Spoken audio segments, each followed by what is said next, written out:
اللهم صل على سيدنا مولانا محمد وبارك وسلم صلاة وسلام عليك یا رسول اللہ صلی اللہ تعالی علیہ وسلم۔ تھوڑی دیر کے لیے آپ خاص توجہ دیں۔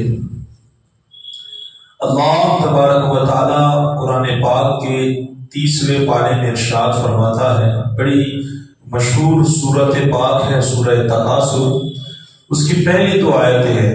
بسم اللہ الرحمن الرحیم، الہاکم التکاثر حتی زرتم المقابر۔ غالباً اکثر لوگوں کو یاد ہوگی، الہاکم التکاثر حتی زرتم المقابر۔ اللہ ارشاد فرماتا ہے کہ دولت نے، مال و دولت نے کمانے میں تم کو اتنا غافل کر دیا۔ اللہ کیا فرماتا ہے کہ یہ مال نے تم کو اتنا غافل بنا دیا، اتنا اندھا بنا دیا ہے کہ تم قبر میں جا کے سو گئے۔ کہاں تک پہنچ گئے؟ تم قبر میں چلے گئے، یہاں تک غافل۔ یعنی کہ دولت کے پیچھے انسان اتنا پاگل ہو گیا، اتنا باولا بن گیا، وہ اتنا غافل ہو گیا کہ اپنی وہ آخرت کو بھول گیا، اپنے خدا کو بھول گیا، جنت جہنم کے چرچے وہ بھول گیا، اور کمانے میں اتنا بزی رہا کہ موت کا فرشتہ اس کے سر پہ آ کے کھڑا ہو گیا، یہاں تک کہ حتی زرتم المقابر، اس نے قبر کا جا کے منہ دیکھ لیا۔ آج دیکھیں اس آیت طیبہ کے اندر اپنے آپ کو تولے اس کی ترازو میں، آج ہم وہیں کھڑے ہیں۔ آج دیکھیں کسی بھی آپ انسان کو دیکھیں، کوئی صبح میں جاتا ہے تو شام کو آتا ہے کما کے، کوئی شام کو جاتا ہے تو صبح میں آتا ہے کمانے کے لیے۔ انسان کی آپ زندگی دیکھیں، جب سے وہ کمانے کے دہلیز پر قدم رکھتا ہے بس وہاں سے کمانا شروع کرتا ہے، بوڑھا ہو جاتا ہے مگر یہ چیز چھوٹتی نہیں ہے۔ انسان اتنا غافل ہے، ایسا نہیں ہے کہ اسلام منع کرتا ہے کہ تم مت کماؤ۔ اگر الحمدللہ شریعت کے دائرے میں رہ کے انسان صرف گھر سے قدم نکالتا ہے نا کمانے کے لیے، ہر قدم پہ اللہ نیکی عطا فرماتا ہے۔ بولے نا سبحان اللہ۔ اب بات سمجھ رہے ہیں نا، لیکن حضور صلی اللہ علیہ وسلم کے کچھ فرامین اور کچھ باتیں میں پیش کر رہا ہوں، ذرا دیکھیں۔ اللہ فرماتا ہے کہ مال نے، دولت نے تم کو اتنا غافل کر دیا کہ تم نے قبروں کا منہ دیکھ لیا۔ اور میرے آقا کیا فرماتے ہیں کہ انسان پوری زندگی میرا مال میرا مال میرا مال۔ آقا فرماتے ہیں بتا تیرا کیا ہے، تیرا ہے کیا؟ تو نے جو کھایا وہ ختم ہو گیا، تو نے جو پہنا وہ پرانا ہو گیا، اور تو نے جو چھوڑا ہے نا وہ تیرا نہیں، وہ تو تیری پچھلے وارثوں کا ہے، وہ تیری اولاد کا ہے، وہ تیرا ہے کیا؟ بتائے آپ ہمارا کیا ہے؟ ایک بندہ مرنے کے قریب پڑا ہوا ہے، اس کے 3 دوست یا 3 لڑکے کھڑے ہوئے ہیں، اس نے کہا کہ بتاؤ تم میرے لیے کیا کر سکتے ہو؟ 3 دوست کھڑے اس نے کیا کہا؟ میں مرنے کے قریب ہوں، بتاؤ تم میرے لیے کیا کر سکتے ہو؟ تو پہلے والے دوست نے کہا کہ جب تک تو زندہ ہے میں تیرے ساتھ ہوں، تو جو چاہے مجھ سے فائدہ اٹھا سکتا ہے، لیکن جیسے ہی تو مرے گا تو تیرا میرا رشتہ ختم، میں تیرے لیے کچھ نہیں کر سکتا۔ تو صحابہ کرام رضی اللہ تعالیٰ عنہ نے کہا حضور سے، یا رسول اللہ یہ دوست اچھا، یہ کیسا دوست؟ کہا یہی اس کا مال ہے۔ یہ کون ہے؟ یہ دوست ہے اس کا، مگر یہ اس کی دولت ہے۔ آپ دیکھ لینا اتنا قیمتی مکان، آپ چاہو اتنا فائدہ اٹھا سکتے ہیں، آپ گرمیوں سے دھوپ سے بچ سکتے ہیں، سردیوں میں سردی سے بچ سکتے ہیں، بارش میں برسات سے بچ سکتے ہیں آپ، لیکن جیسے ہی آپ کا انتقال ہوا یہ گھر آپ کے کچھ کام کا کوئی کام کا نہیں۔ وہ تو گھر والے بھی کہیں گے بھائی جلدی جلدی میت کو باہر نکالو، یہ آپ کے لیے کوئی نہیں، چاہے وہ لاکھوں کروڑوں کا مکان کیوں نہ ہو، وہ آپ کے کوئی کام کی چیز نہیں، مٹی برابر ہے آپ کے لیے، وہ کچھ کام کا نہیں، وہ آپ کے وارثوں کا ہے۔ آپ دیکھ لیں، میں تو کہتا ہوں لاکھوں کروڑوں کی گاڑی پڑی ہے، جب تک آپ زندہ ہے وہ آپ کے لیے فائدے والی چیز ہے. جیسے ہی آپ مرے وہ گاڑی آپ کے لیے کچھ کام کی نہیں ہے، وہ وہیں پڑی ہے، وہ آپ کی اولاد کی ہے، وہ آپ کی نہیں، آپ کے کوئی کام کی چیز نہیں، یہ اس کا مال ہے. مرنے کے بعد یہ چیز ساتھ فون ہو، پیسے ہو، بینک بیلنس، جتنی بھی چیزیں ہیں، جب تک آپ زندہ ہیں یہ آپ کا دوست ہے. جیسے ہی آپ کا انتقال ہوا یہ دولت، یہ دوست آپ کے کوئی کام کی چیز، کوئی کام کی چیز نہیں. اور اسی چیز نے انسان کو اتنا غافل کر دیا، اتنا غافل کر دیا. آپ سوچیں اللہ کے دل میں ہمارے لیے کتنا پیار ہے. آج اگر ہمیں ضرورت پڑتی ہے، اب یہ نوکری ڈھونڈتے ہیں، کبھی وہاں ہاتھ مارتے ہیں، کبھی ادھر محنت کرتے ہیں، کبھی دین کو محنت کی، کبھی اوور ٹائم 2 گھنٹہ 4 گھنٹہ 5 گھنٹہ، نہ ہو سکا تو نائٹ کی ڈیوٹی کرنے کے لیے ہم تیار ہیں. صرف کس لیے؟ کھانے اور پینے کے لیے. کیا کبھی زندگی میں کوئی ایسی رات گزری ہے کہ ہم نے مصلی بچھا کے اللہ کے لیے رات گزاری ہو؟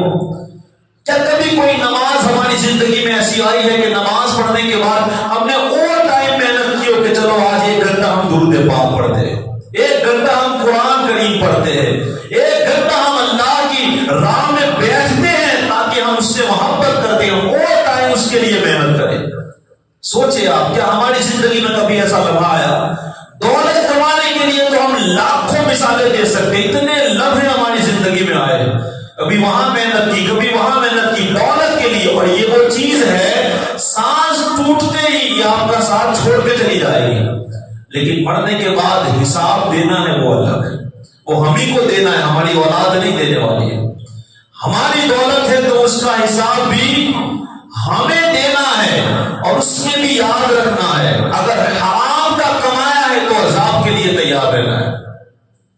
اگر حرام کا ہم نے کمایا، کسی کا ہم نے ہاتھ مارا، کسی کا حق مار دیا، چاہے وہ بھائی ہو، چاہے بہن ہو، چاہے پڑوسی، چاہے رشتے دار.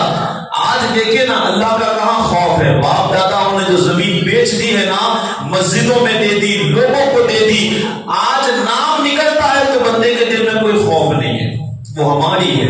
حالانکہ وہ بھی جانتا ہے کہ یہ تو بیچ دی گئی ہے، لیکن دولت کے چکر میں انسان کتنا غافل، اللہ کو بھول چکا ہے، وہ اپنی آخرت کو بھول چکا ہے. وہ نہیں جانتا یہ زمین، اللہ خیر کرے، ایک ٹکڑا بھی اگر کسی کا ہم نے حق کی زمین دبائی ہے نا تو اسی زمین کا ٹوک بنا کے کل اللہ اس کے گلے میں ڈال دے گا. یہ زمین یہ تیری ہے نا، تو کہہ رہا تھا وہ 1 بیگھہ 2 بیگھہ جتنا بھی ہو، اگر وہ ہماری نہیں ہے اور ہم نے کسی کی ہڑپ لی ہے تو اللہ اس کا ٹوک بنا کے کل قیامت کے دن اس کے گلے میں پہنائے گا. یہ تو تیری تھی نہیں، لیکن تو کہہ رہا تھا میری ہے میری ہے، اب اس کا ٹوک تجھے پہننا ہے. یہی دولت، یہ سونا چاندی آج ہمیں بہت اچھا لگتا ہے، لیکن اگر اس کی ہم نے صحیح ڈھنگ سے زکات نہ نکالی نا، آپ قرآن پڑھ کے دیکھیں اللہ فرماتا ہے اس کو جہنم کی آگ میں ٹپایا جائے گا اور اس کی پیشانیوں پر، کبھی سینوں پر، کبھی پیٹھ پہ ڈالا جائے گا، کبھی اس کا گرم گرم ہار بنا کے انسان کے گلے میں ڈالا جائے گا. یہ تیری دولت ہے، لے مزے چک تو. دولت کوئی بری چیز نہیں ہے، لیکن اگر ہمارے پاس غلط راستے سے دولت آتی ہے یہ بالکل غلط ہے. یا ہمارے پاس سونا چاندی ہے، ہم اس کو استعمال کرتے ہیں لیکن اس کی زکات نہیں نکالتے، یہ بہت غلط چیز ہے.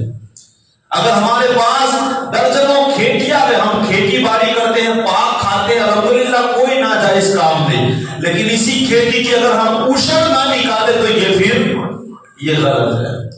تو کہنے کا مطلب یہ ہے یہ دولت یہ اچھی بھی چیز ہے اگر بندہ استعمال کرے. وہ کہتے ہیں نا سانپ کو پکڑنے کا اگر ہنر نہ آتا ہو تو اسے چھیڑنا نہیں چاہیے. یہ دولت یہ کوئی سانپ سے زیادہ کم نہیں ہے. مولا کائنات علی المرتضیٰ کو آپ پڑھے، آپ فرماتے ہیں کہ حرام کمائے تو عذاب ہے اور حلال کمائے تو حساب ہے.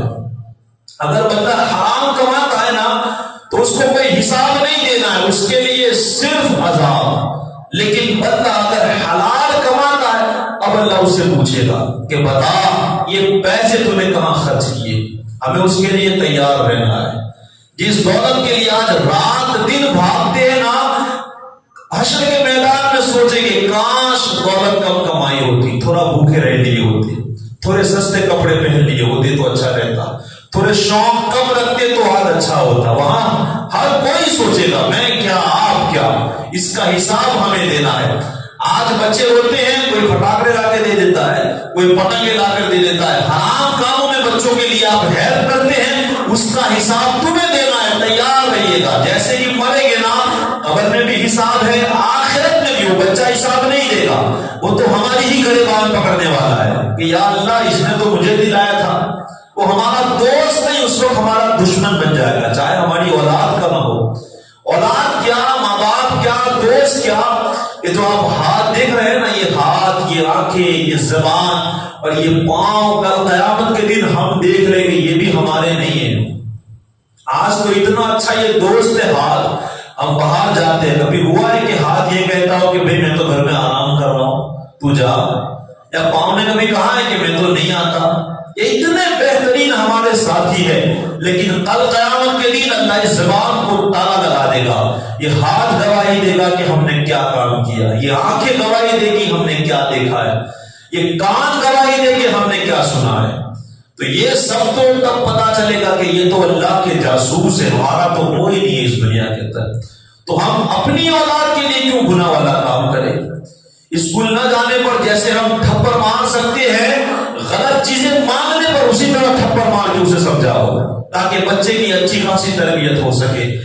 اللہ فرماتا الہاکم التکاثر حتی زرتم المقابر. انسان دولت کی لالچ میں اتنا غافل، اتنا اندھا ہو چکا ہے، حتی زرتم المقابر، یہاں تک کہ اس نے قبروں کا منہ دیکھ لیا. نہیں، یہ دولت ہاتھ میں آنے والی چیز ہے، اور قبر کا منہ دیکھ لے کہ اس کے بعد پچھتاوا وہ ایک الگ چیز ہے. ایک تو آخری بات ہے کہ اپنی بات کو میں ختم کر دوں گا. ہماری زندگی کیسی ہے جانتے ہو؟ ایک حکایت پیش کرتا ہوں، سوچے ٹھیک اسی طرح کی ہماری زندگی آج گزر رہی ہے. ایک بندہ تھا، بڑا غریب تھا، راستے سے جا رہا تھا تو اس کو ایک قیمتی موتی مل گیا، بڑا قیمتی تھا. اس نے سوچا کہ لاؤ اسے میں بیچ دوں. بڑا غریب انسان تھا، وہ بازار میں گیا. بازار میں جا کر کے کہا کہ بھئی اس کو مجھے بیچنا ہے. سنار کو جا کے بتایا. سنار نے اسے دیکھا، ادھر دیکھا ادھر دیکھا، بتایا کہ بھائی یہ تو بڑا قیمتی ہے اور اس کے پاس دینے کی میرے پاس رقم. یہ بڑے ایماندار لوگ تھے، آج کی طرح چھیڑر پینے والے لوگ نہیں تھے جو سستا سودا ڈھونڈ لے کہ کہاں ہمارا فائدہ ہے، کون پھنسا ہوا ہے. یہ وہ لوگ نہیں تھے، یہ اللہ کا خوف رکھنے والے لوگ تھے. دیکھا کہ بھئی یہ تو بڑا قیمتی ہے، تو جا کسی اور دکان پہ چلا جا، میرے پاس اتنے پیسے نہیں ہے کہ میں تجھے دے سکوں. وہ تو چلا گیا، وہ دوسری دکان پہ گیا. دوسرے دکاندار نے بھی دیکھا کہ بھئی یہ تو بہت قیمتی چیز ہے، تو جا کسی اور کے پاس، میرے پاس اتنے پیسے نہیں ہے کہ میں اس کی رقم تجھے ادا کروں. اور تیسرے کے پاس گیا. تیسری دکان والے نے کہا کہ بھائی دیکھ یہ بہت قیمتی چیز ہے اور اس پورے بازار میں اتنے پیسے کسی کے پاس نہیں ہوں گے کہ اس کی رقم ادا کر سکے، یہ بہت مہنگی چیز ہے. تو اس نے کہا کہ بھائی میں اس کا کیا کروں گا، اس کا تو مجھے بیچنا ہے جو مل جائے. اس نے کہا کہ اگر تجھے بیچنا ہی ہے تو میں تجھے ایک راستہ بتاتا ہوں. کہاں بتا؟ کہاں جا تو بادشاہ کے پاس چلا جا، وہ تجھے اس کی رقم دے گا. اب دیکھیں اس وقت کا بادشاہ، اگر وہ کہتے ہیں نا کہ حکومت کرنے والوں کے دلوں میں اگر مرنے کا اللہ کا خوف ہو تو وہ بھی صحیح ڈھنگ سے چلتے ہیں. ایک چھوٹے غریب کی بددعا سے بھی وہ ڈرتے ہیں، لیکن دجال اور ظالم لوگوں تو ان کو کوئی فرق پڑتا نہیں ہے، کون مرتا ہے کون روتا ہے، کس کے پاس جاب ہے نہیں، کوئی فرق نہیں پڑنے والا. لیکن یہ وہ بادشاہ تھا جو رعایا کو سمجھتا تھا. وہ انسان بادشاہ کے بازار میں چلا گیا اور جانے کے بعد اس سے کہا کہ بادشاہ یہ موتی مجھے بیچنا ہے. اب بادشاہ کو تو پہچان نہیں تھی اس موتی کی، لیکن اس نے آدمیوں کو بلائے، ایسے 2-3 لوگوں کو بلائے جو موتی کی قدر جانتے تھے، ان کو پہچاننا جانتے تھے. ان لوگوں کو بلایا. بلانے کے بعد کہا کہ بھئی یہ موتی دیکھے آپ، اس کی قیمت کیا ہو سکتی ہے، یہ مجھے لینا ہے. تو انہوں نے دیکھا اور دیکھنے کے بعد بادشاہ کے کان میں دھیرے سے کہا کہ بادشاہ یہ تو بہت قیمتی ہے، کہا کتنا قیمتی؟ کہا تیرا پورا خزانہ دے دے گا نا پھر بھی اس کی رقم ادا ہو سکتی نہیں۔ اس نے کہا اتنا قیمتی؟ کہا ہاں۔ اس نے کہا لیکن مجھے یہ چاہیے، یہ مجھے۔ اب وہ بادشاہ تھا، کیا نہیں لے سکتا تھا؟ آپ بولے نا، بادشاہ تھا، وہ چاہے تو چھین سکتا تھا، لیکن اس نے کہا نہیں۔ کہا اب کیا کیا جائے؟ جب میرے پاس اتنی قیمت نہیں کہ میں اسے خرید سکوں، لیکن یہ مجھے چاہیے۔ اب ایک وزیر تھا، بڑا ہوشیار تھا، اس نے بادشاہ سے کہا کہ بادشاہ ایک راستہ ہے، اگر تم کہو تو اسے لے لیا جائے۔ کہا کوئی بات نہیں، تمہیں اجازت ہے۔ تو اس بندے کو کہا کہ بھائی یہ تمہیں بیچنا ہے؟ کہا ہاں بیچنا ہے۔ کہا اس کی قیمت ہم تجھے آج نہیں کل دیں گے۔ کب دیں گے؟ تمہیں کل آنا ہے، ہم اس کی قیمت کل ادا کریں گے۔ اور اس کی قیمت کیا ہو جانتے ہو؟ اس وزیر نے کہا، وزیر جانتا تھا کہ پورا محل، پوری دولت وہ لے کے چلا جائے گا، پھر بھی اس موتی کی قیمت ادا ہو سکتی؟ اتنا قیمتی ہیرا ہے۔ تو کہا کہ کل تیرے لیے دربار کے سارے دروازے کھول دیے جائیں گے، سارے دروازے کھول دیے جائیں گے۔ تو جس دروازے سے داخل ہو، تجھے جو چاہیے وہ تو اٹھا سکتا ہے، سونا اٹھا سکتا ہے، چاندی اٹھا سکتا ہے، جواہرات اٹھا سکتا ہے، بادشاہ کے کپڑے اٹھا سکتا ہے، قیمتی قالین اٹھا سکتا ہے، ہتھیار اٹھا سکتا ہے، کرسیاں، ٹیبل، تجھے جو چاہیے تو جتنا لے جا سکتا ہے اس محل سے، جتنا لے جائے گا ایک دن میں وہ تیرا ہوگا۔ اس نے یہ سودا طے کیا اور وہ بھی بڑا خوش ہو گیا کہ مجھے تو ایک بہترین چیز مل گئی۔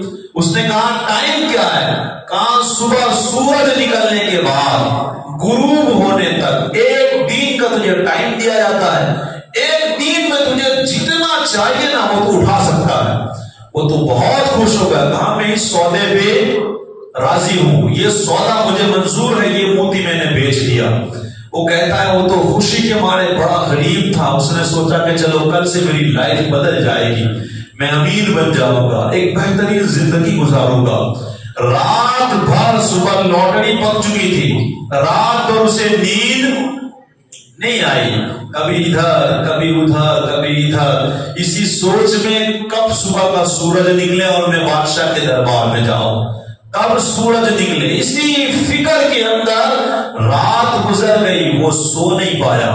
جب صبح ہوئی، فجر کی نماز پڑھی، سورج کا انتظار کرنے لگا۔ جیسے ہی سورج نکلا، بڑی تیزی کے ساتھ جب بادشاہ کے دربار میں جانے لگا، اس نے دیکھا واقعی سارے دروازے کھلے ہیں۔ وہ پہلے دروازے سے اندر داخل ہوا، جیسے ہی گیا دیکھا کہ بادشاہ کے لباس کا کمرہ تھا، ایک سے ایک اس میں لباس موجود تھے، کبھی ایسے شاہی لباس اس نے پہنے نہیں تھے۔ ایک اتارا، اس نے پہنا، پھر آئینے کے سامنے جا کر خود کو دیکھا، اس نے رکھا، دوسرا نکالا، کہا یہ بہت بہتر ہے، تیسرے پہ نظر پڑی، وہ بہت بہتر ہے، یہ نکالا، وہ پہنا، اور دل میں کیا سوچ رہا ہے کہ ابھی تو پورا دن پڑا ہے، ابھی تو پورا دن میرے پاس پڑا ہے، میں بہت سارا لے جاؤں گا، یہ لباس وہ لباس، تھوڑا سا وقت اس میں اس کا گزر گیا، ایک قیمتی لباس اس نے نکالا، اس کو لپیٹ کے اس نے وہیں پر نیچے رکھ دیا۔ وہاں سے نکلا، دوسرے کمرے میں داخل ہوا، دوسرے کمرے میں گیا تو اس کے لیے بہترین کھانے کا انتظام رکھا گیا تھا، ایک سے ایک کھانا موجود، ایک سے ایک پھل موجود، شاہی دسترخوان تھا۔ وہ اس نے سوچا کہ زندگی میں کبھی دوبارہ ایسا موقع مجھے نہیں ملنے والا ہے، آج موقع ہے، لاؤ نہ میں کھا لوں۔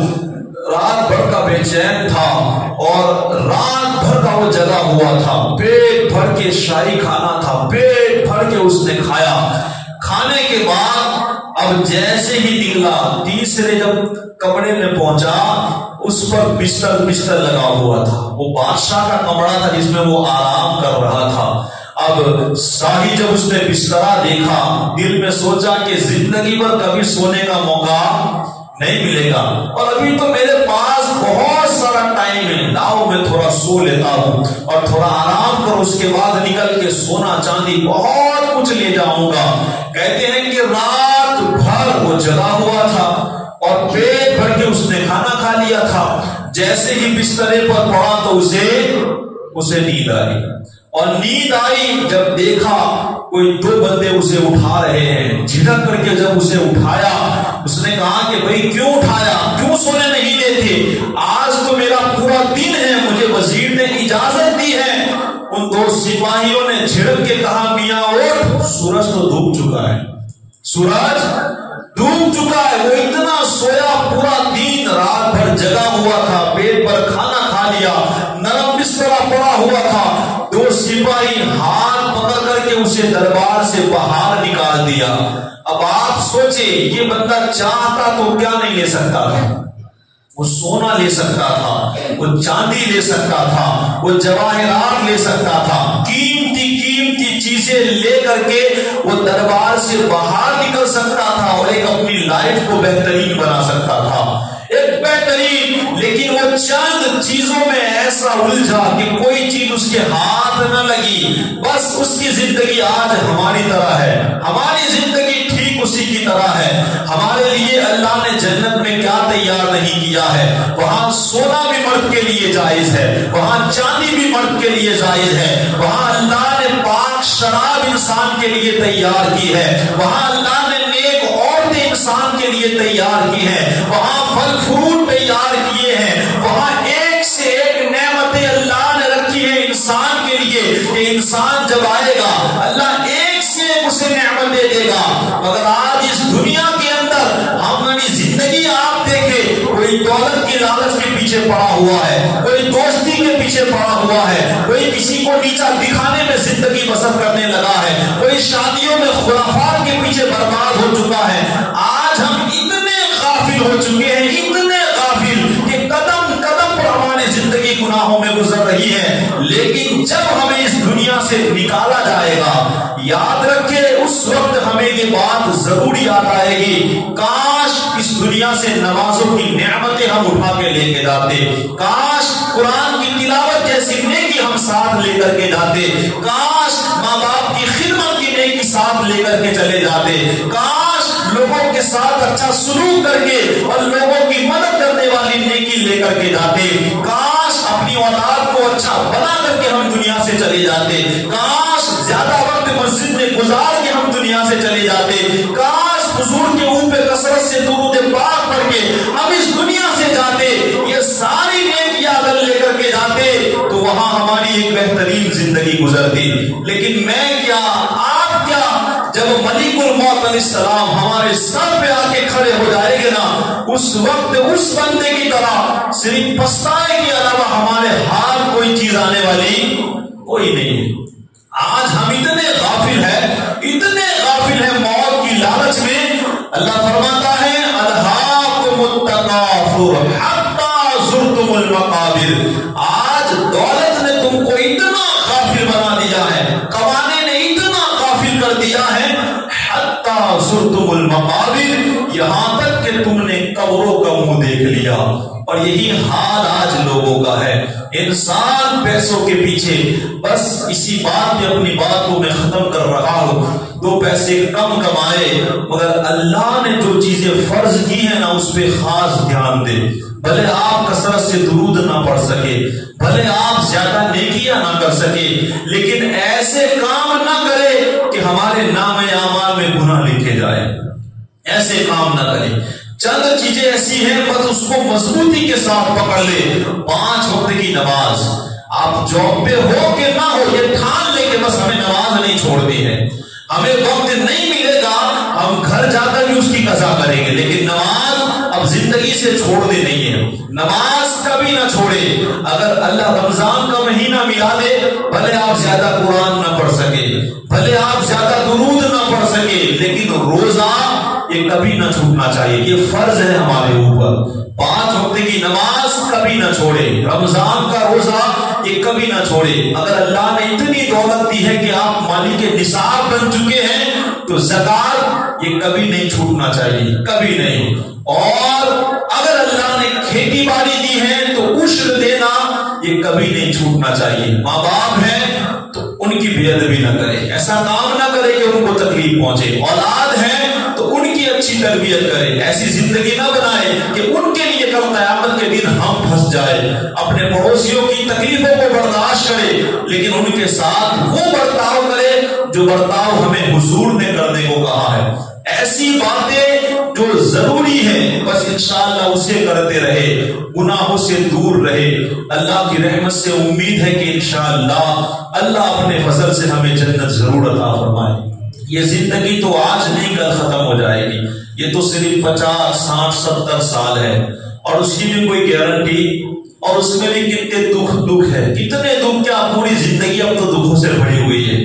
لیکن مرنے کے بعد کی جو لائف ہے نا، میں اور آپ سوچ نہیں سکتے، 1 2 نہیں، لاکھوں کروڑوں سال کی زندگی ہے وہ، سوچ لو۔ ہم وہ قوم نہیں، الحمدللہ ہم مسلم قوم والے ہیں، اور ہم کو اسلام یہ ذہن دیتا ہے، یہ بات اللہ اچھی طرح سمجھاتا ہے، وہ جو ایک پانی کے قطرے سے ہمیں پیدا کر سکتا ہے، وہ دوبارہ زندہ کر کے پوچھ بھی سکتا ہے کہ تم نے دنیا میں کیا کیا۔ الذی خلق الموت والحیات لیبلوکم ایکم احسن عملا۔ بس یہی آیت ہمیں سمجھا رہی ہے کہ اللہ نے یہ زندگی صرف ہماری آزمائش کے لیے دی ہے، تاکہ میں دیکھوں کہ کون میرا رہتا ہے اور کون دوسروں کا ہو جاتا ہے۔ تو ہمیں چاہیے ہم اللہ کے ہو کر کے زندگی گزاریں، اچھے اعمال کرنے کی کوشش کریں، اللہ وہ نعمتیں دے گا جو ہم سوچ بھی نہیں سکتے۔ میں ایک جملہ ہمیشہ کہا کرتا ہوں کہ اگر مرنے کے بعد اپنی پسند کی زندگی گزارنا چاہتے ہو، مرنے کے بعد اپنی پسند کی زندگی گزارنا چاہتے ہو تو مرنے سے پہلے اللہ کی مرضی کی زندگی گزارو۔ مرنے سے پہلے اگر اللہ کی مرضی کی ہم زندگی گزاریں گے نا تو انشاءاللہ مرنے کے بعد ہم اپنی مرضی کی زندگی گزار سکیں گے۔ اور اگر مرنے سے پہلے ہم نے اگر اپنی مرضی کی زندگی گزاری، ہم چاہے تب اٹھے، ہم چاہے وہاں بیٹھے، ہم چاہے وہ کرے، تو مرنے کے بعد تیار رہے، اللہ کی مرضی اللہ کیا کر سکتا ہے۔ اللہ چاہے تو جہنم میں بھی ڈال دے، اور اگر وہ رحم کھائے، اس کا فضل ہو گیا، ہو سکتا ہے کہ وہ جنت بھی دے دے۔ دعا ہے اللہ تعالی ہم سبھی کو اپنی قبر کی، اپنی آخرت کے اللہ عمل کی، اس کی تیاری کی توفیق عطا فرمائے۔